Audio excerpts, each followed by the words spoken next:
Hi, it's Kimberly's Bookshelf. Let's take a book off my bookshelf and read. Don't forget to like and subscribe at the end. Also, if there's a book you'd like me to read, please comment in the comment section below. Hi, today we're going to read one of my little golden books, and this is called Walt Disney's Dumbo. Now, some of you may have seen the movie, and I hope you enjoyed that, because now we're going to read the book. And this was Walt Disney's Dumbo. It's illustrated by Walt Disney Studio, and this is a golden book. Oh, that's so cute. He's so cute. Okay. It was spring. Spring in the circus. After the long winter's rest, it was time to set out again on the open road. Toot, toot, whistled Casey Jones, the locomotive of the circus train. There's Casey Jones. All aboard! Shouted the ringmaster. The acrobats, the jugglers, the tumblers, the snake charmers scrambled to their places on the train.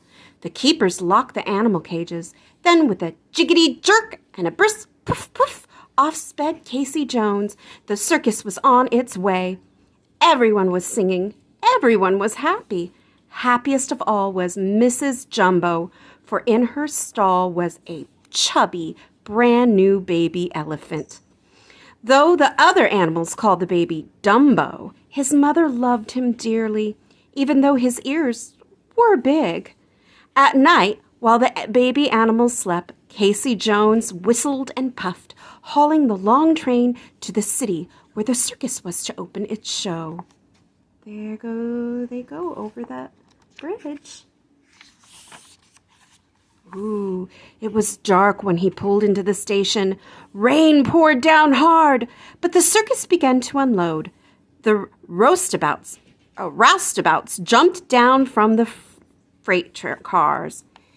They lighted torches and stuck them in the ground. Men and animals came bustling out of the train into the windy, wet night. Mrs. Jumbo worked with the others, and her baby helped a little. Let's see if you can see. It's kind of dark, but there is her baby, and there's Mrs. Jumbo helping to set up the circus. By morning, the rain had stopped. The tent was all set up, and the circus was busy getting ready for the big parade. The band played, everyone fell in line. Then off pranced the gay procession down the main street. There were creamy white horses, licorice-colored seals. There were lady acrobats in pink silk tights, lions pacing in their gilded wagon cages, elephants marching with slow, even steps. The crowds on the sidewalk cheered. Woo! Then suddenly their eyes opened wide. They craned their necks. Look! Look! They cried. Look at that silly animal with the draggy ears. He can't be an elephant. He must be a clown. Sadly, Dumbo toddled behind his mother, with his trunk clasped to her tail. He tried to hurry along faster so he wouldn't hear the laughter, but he stumbled. He tripped over his ears. Down he splashed into a puddle of mud. Now the crowds laughed even louder. Mrs. Jumbo scowled at them. She picked Dumbo up and carried him in her trunk the rest of the way. When the parade finally came back to the tent, everyone hustled to get ready for the afternoon show. Mrs. Jumbo put Dumbo in her wooden bathtub, and as she scrubbed, she whispered comforting words. A gang of noisy boys came pushing in, first for the afternoon show. We want to see the elephant, they yelled. The one with the sailboat ears. Look, there he is. A boy grabbed one of Dumbo's ears and pulled it hard. Then he made an ugly face and stuck out his tongue. Mrs. Jumbo couldn't stand it. She snatched the boy up with her trunk and spanked him hard. Help! He cried. Help! Help! What's going on here? Cried the ringmaster, rushing forward with his whip. Tie her down, he yelled. Soon she was behind the bars in the prison wagon with a big sign that said, Danger, mad elephant, keep out. The next day they made Dumbo into a clown. They painted his face with a foolish grin and dressed him in a baby dress. On his head they put a bonnet. They used him the most ridiculous act in the show, a make-believe fire. Every night he had to jump from the top of a blazing cardboard house down into a fireman's net. The audience thought it was a great joke, but Dumbo felt disgraced. "He's a disgrace to us," the big animals agreed, and they turned their backs on him. Oh, poor Dumbo. Hidden in a pile of hay was Timothy Mouse, the smallest animal with the circus. They can't treat that little fellow that way," he muttered. "Not while Timothy Mouse is around. Hey there, little fellow," he called to Dumbo. "Don't be afraid. I'm your friend. I want to help you." Timothy ran up toward Dumbo's ear. "We'll get your mother out of jail, you and I together, and we'll make you the star of the show. You'll be flying high." "Say," he went on, staring at Dumbo's ears, "those ears are as good as wings. I'll teach you to fly."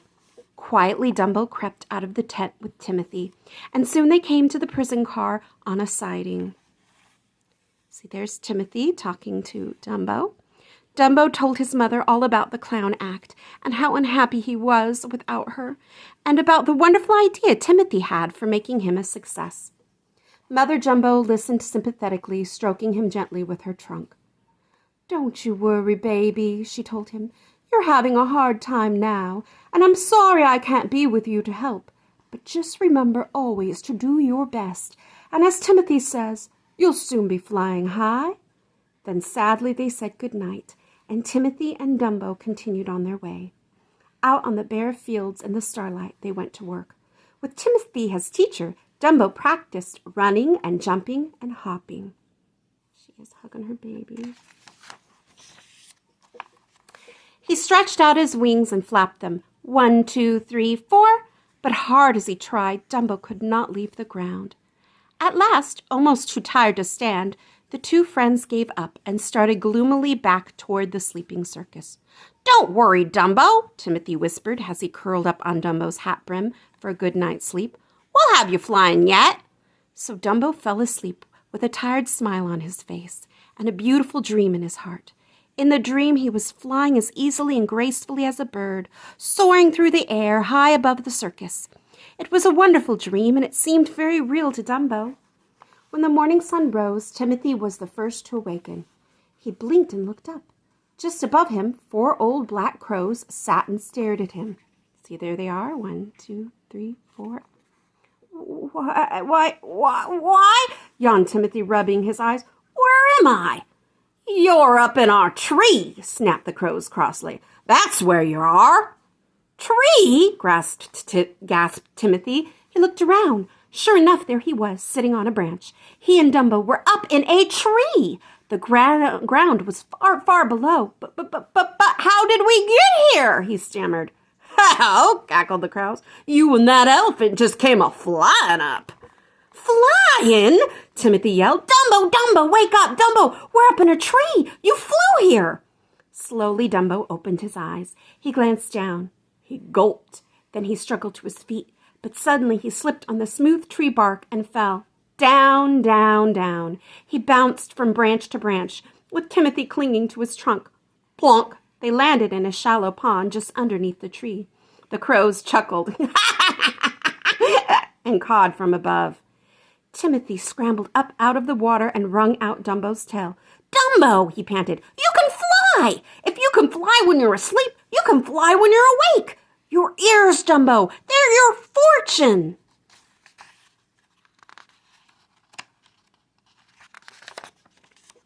Here he is. He grabbed one of Dumbo's wet ears and patted it. "You won't be a clown anymore. You'll be famous, the only flying elephant in the whole wide world." And Timothy and Dumbo began all over again to practice flying. But it wasn't easy. Time after time, Dumbo tried to take off. Time after time, he sprawled out flat on his face. Soon the crows began to feel sorry for the little fellow. Then Timothy told them all the sad things that had happened to Dumbo because of his big ears. They flew down and offered to help. One of the crows took Timothy aside. "Flying's just like swimming," he whispered. "It's just a matter of believing that you can do it." He turned and snatched a long black feather from his tail. There he is up in the tree. There's the crow talking to Timothy Mouse. Here, take this. Tell the baby elephants it's a magic feather. Tell him if he holds it, he can fly. The boss crow winked and flew off. Timothy handed Dumbo the feather and scurried up his trunk to the brim of his cap. The trick worked like a dream. The very instant that Dumbo wrapped the tip of his trunk around the feather, flap, flap, flap, flap went his ears. Up into the air he soared like a bird. Over the tallest treetops he sailed. He glided, he dipped, he dived. 3 times he circled over the heads of the cheering crows. Then he headed back to the circus grounds. Oh, look at him flying. Timothy shouted, "We must keep your flying a secret. A surprise for your act in the afternoon show." No one noticed Dumbo when he and Timothy came quietly back. It was already time for Dumbo to get into his costume. Inside the walls of the cardboard house, he had to wait all through the show until fire crackled up around him. At last, Timothy leaned down and handed him the feather. "In just a second, Dumbo," he whispered. "You'll be the most famous animal in all the world." Crack, crack, crackled the fire. The clown act was on. Flames shot up around the cardboard house. Clang, clang, roared the clown fire engine, rushing toward the blaze. From the far end of the ring, a red-headed mother clown came running. "Save my baby!" she screamed. "He's on the top floor!" There they are.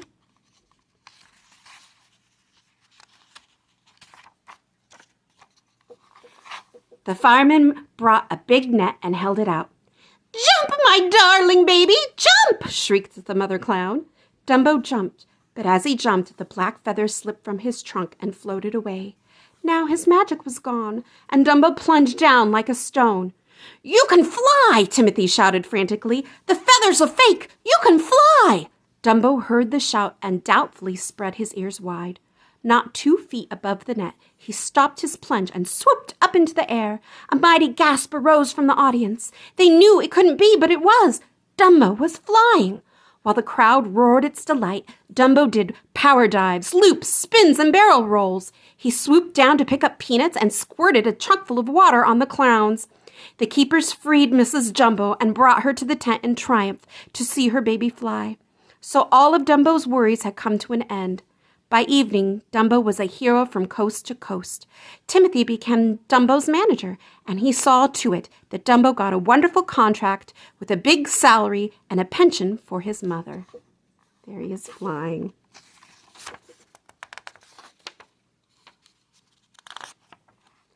The circus was renamed Dumbo's Flying Circus, and Dumbo traveled in a special streamlined car. But best of all, he forgave everyone who had been unkind to him, for his heart was as big as his magical ears. And there they are. And it says Hollywood Special. And that was Walt Disney's Dumbo.